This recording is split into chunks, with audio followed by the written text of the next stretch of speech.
Olá, seja bem-vindo a mais um podcast comigo, Cássio Gama. E no episódio de hoje a gente fala sobre inovação, do rádio de pilha à câmera de celular, como o Japão se tornou referência em tecnologia de áudio e imagem. Nas últimas décadas, o país das Olimpíadas apresentou ao mundo inovações como o Walkman e o VHS, que mudaram a forma como usuários se relacionam com músicas, fotos e vídeos. Então, como o Japão se tornou uma referência em tecnologia de áudio e imagem. Então, as Olimpíadas de Tóquio chamou a atenção de muita gente, para a tradição do Japão, mas também para a tecnologia do país. Foi de lá, que surgiram diversas inovações que ganharam o mundo. Então, aí na área de áudio, por exemplo, há invenções como o Walkman e o CD. No setor de vídeo, o país está ligado à criação de VHS e do DVD, ainda a tradição japonesa na fotografia. Então, boa parte das criações surgiu em décadas após a Segunda Guerra Mundial, encerrada em 1945. O período após o conflito marca uma reconstrução da indústria japonesa. Apesar disso, a relação do país com a tecnologia vem de alguns anos atrás. Então, o professor Marcelo Zuffo, que é coordenador do Centro de Interdisciplinar de Tecnologias Interativa da Universidade de São Paulo, a USP, ele aponta que o Japão já desenvolvia suas primeiras televisões antes da guerra. Então, a história da TV na Ásia foi concomitante com a história ocidental. Os japoneses foram muito pioneiros em transmissões de TV, ainda nas décadas de 30 e 40, afirma ele. Então, ele aponta, no entanto, que um dos momentos mais importantes para o país se tornar o que é hoje foi a invenção do transistor, usado para controlar a corrente elétrica em circuitos eletrônicos, criado em 1946 pela empresa americana de pesquisa a Bell Labs. O transistor foi um avanço em relação aos aparelhos a válvula. Então, como rádios que eram maiores e consumiam mais energia, com a solução os aparelhos ficaram mais portáteis e puderam adotar pilhas em vez de tomadas. Então, Zuko diz que o cofundador da Sony, o Akio Morita, percebeu que os japoneses eram aficionados pelo rádio transistorado, o famoso rádio de pilha. Então, segundo o professor, isso levou o executivo a licenciar a patente do transistor junto à Bell Labs para criar o rádio na sua empresa. Então, a Sony virou a Sony, fazendo radinho transitorizado, resume Zuffo. Então, a empresa tornou o que é hoje graças aos radinhos de pilha. Fazendo radinho de pilha, se tornou o que é hoje. Então, a invenção do VHS. Anos depois, dois padrões de vídeos inventados no Japão disputavam a preferência dos consumidores, que era o VHS e o Betamax. Como sabemos hoje, o primeiro lançado em 1976 superou o rival criado em 1975. Então, o VHS venceu a disputa de padrões de vídeo. Então, segundo Edson Watanabe, professor de engenharia elétrica do Instituto Alberto Luiz Coimbra de pós-graduação e pesquisa de engenharia da Universidade Federal do Rio de Janeiro, o Betamax era melhor que o VHS em termos técnicos, porém a disputa perdeu para o outro lado por conta de uma decisão de sua criadora. Então, o VHS era da empresa JVC, que abriu a patente. Quem quisesse fazer podia, e a Sony, que era a criadora do Betamax, estava segurando porque ela queria ganhar dinheiro também com a patente, explica ele. Então, com o passar dos anos, o padrão de fita magnética perdeu espaço para o disco óptico. O CD aí foi lançado ao público, né, em 1982 pela japonesa Sony e a holandesa Philips. Então a Toshiba e a Panasonic, outras duas empresas japonesas, né, também contribuíram para o desenvolvimento do DVD apresentado em 1996. Quando fizeram, né, o CD era um negócio gigantesco, colocar aí 700 megabytes num disquinho, né? Mas o pessoal viu que para um bom filme você precisa de mais, de uns aí 4 gigabytes. Depois inventaram o DVD, lembra aí o Watanabe. Então, o surgimento do Walkman, né? No Japão também veio o Walkman, o tocador portátil que permite aí ouvir fitas cassete.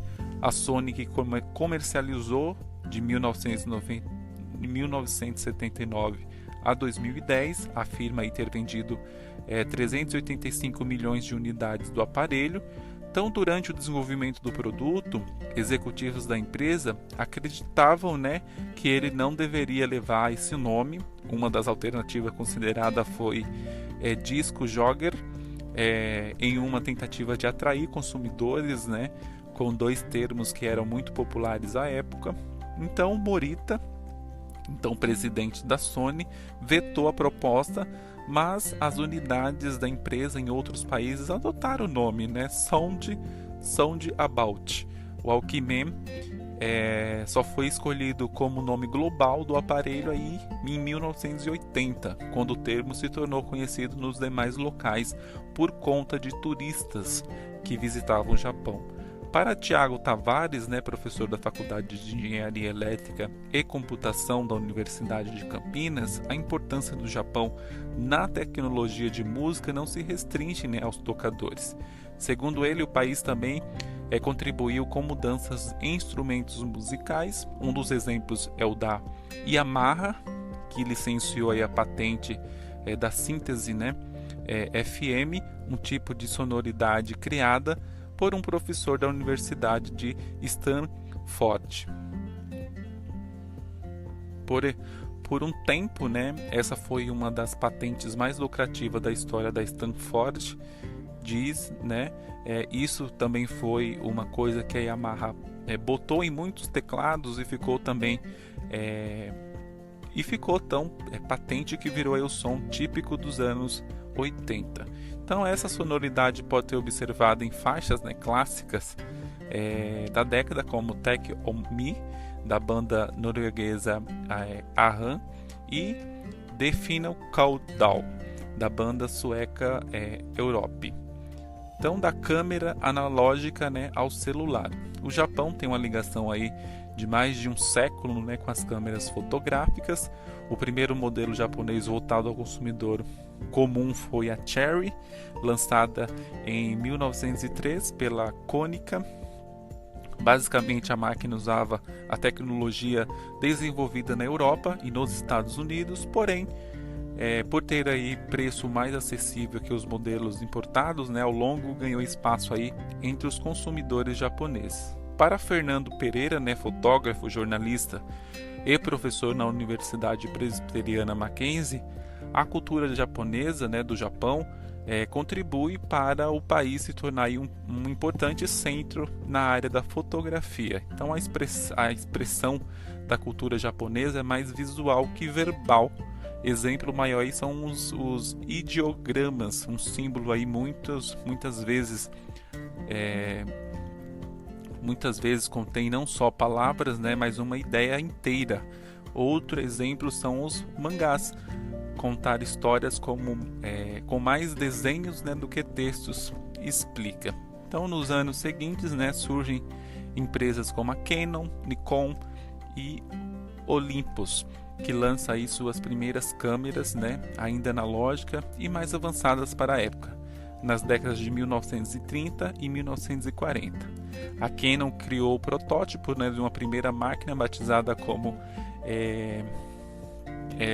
Quanon em 1934. Porém, aí o primeiro modelo a ser produzido para os consumidores foi a Ansa Canon, lançada em 1936. No primeiro ano era lançada aí a primeira máquina da Olympus. A fabricante afirma que a Semi-Olympus, né, o modelo de alto padrão, era vendida aí por 103 ienes, período em que o salário mínimo japonês era de 75 ienes. O grande salto da indústria fotográfica japonesa acontece após a Segunda Guerra. A Nikon, por exemplo, criava a Model 1, sua primeira câmera, em 1948. Os Estados Unidos deram o aporte, né, financeiro ao Japão como recuperação aos danos causados, né, pelo conflito, e a indústria de equipamentos ópticos e fotográficos, né, recebeu incentivos de Espereira.